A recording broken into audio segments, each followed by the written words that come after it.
Ya, persilakan yang lain ngacung tangan yang mau bertanya. Silakan. Ya, persilakan. Sabrina, persilakan.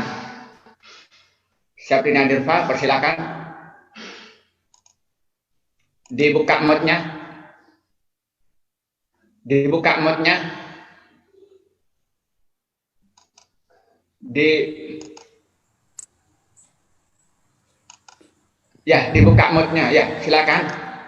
Warahmatullahi wabarakatuh. Ya, waalaikumsalam warahmatullahi wabarakatuh.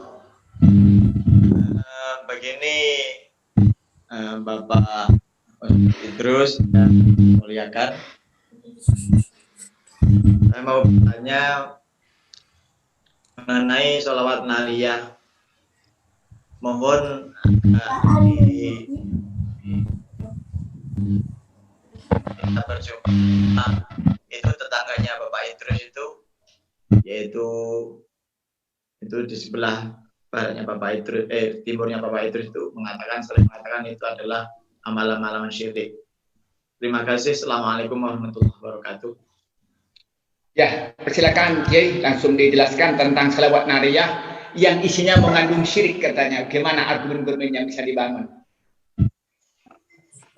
Sholawat nariyah itu isinya mengandung keimanan dan cinta kepada baginda Rasulullah SAW. Kalau ada yang mengatakan mengandung syirik, itu berarti gak ngerti. Gak ada di dalam sholawat nariyah itu kalimat syirik, gak ada. Itu keimanan.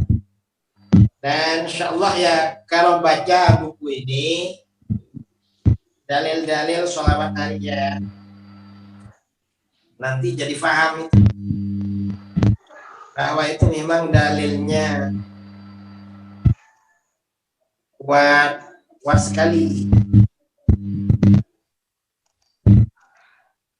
Nah, sholawat nariyah, misalnya yang pertama, alladzi tanhallu bihil uqad.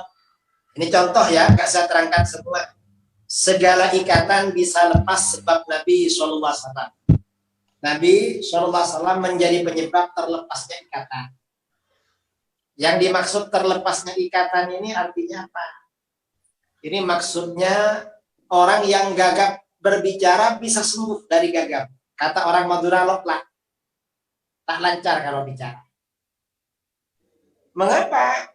Di dalam kitab-kitab hadis itu diriwayatkan ada sebagian sahabat kalau berbicara itu gagap, gak lancar.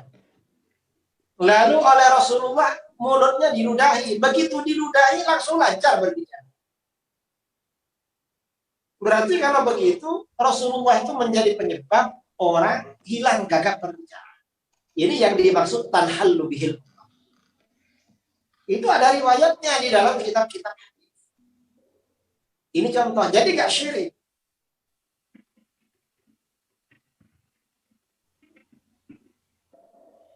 Dan seperti ini tidak hanya terjadi pada masa Rasulullah SAW ketika hidup. Setelah wafat juga terjadi. Dalam kitab-kitab sejarah pada abad ke-8 ya, jadi ya, ada ulama besar namanya Imam Sa'duddin At-Taftazani. Imam Sa'duddin At-Taftazani ini muridnya Imam Adududdin Al-Iji. Imam Sa'duddin ketika belajar kepada Al-Iji itu satu pondok itu paling bodoh.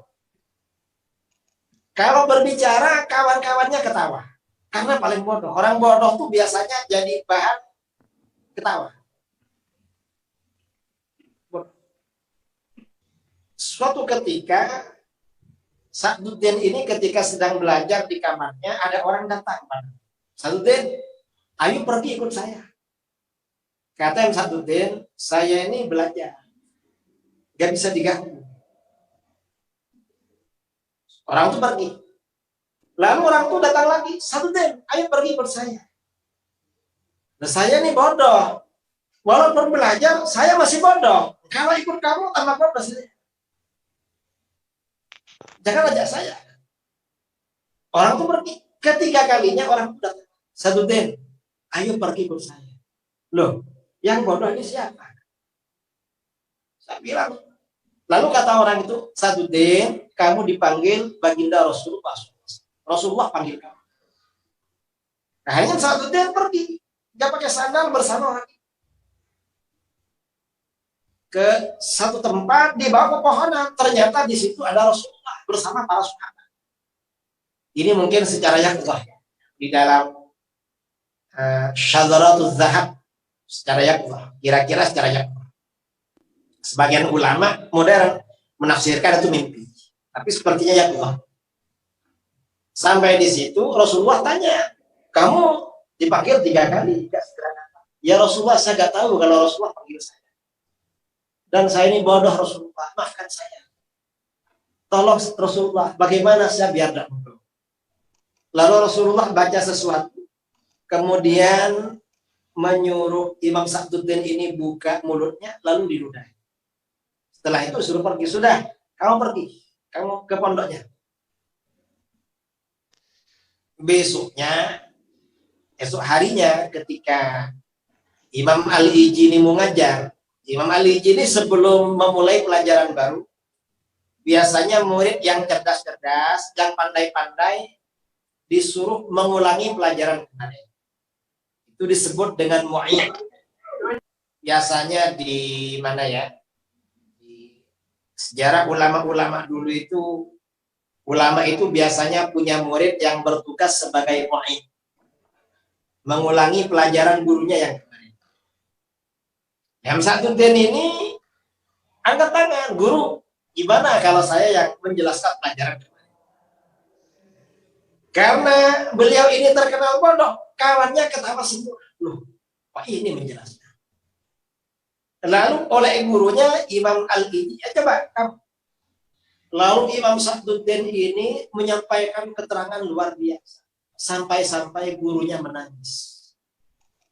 Kata gurunya Imam Al-Iji, Saduddin, kamu bukan Saduddin yang kemarin, kamu berubah. Ini berarti, ini artinya apa? Dari kisah ini, berarti seseorang yang asalnya gak bisa apa-apa, gak lancar ngomong, gak punya ilmu, langsung jadi orang alim, pandai mengajar.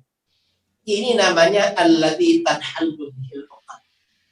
Kisah ini diriwayatkan oleh Imam Ibnul Imad Al-Hambali dalam kitabnya, seorang ulama Hanabilah ya, pada abad ke-10-11, dalam kitabnya Syadzaratul Zahab fi akhbari man dhahab.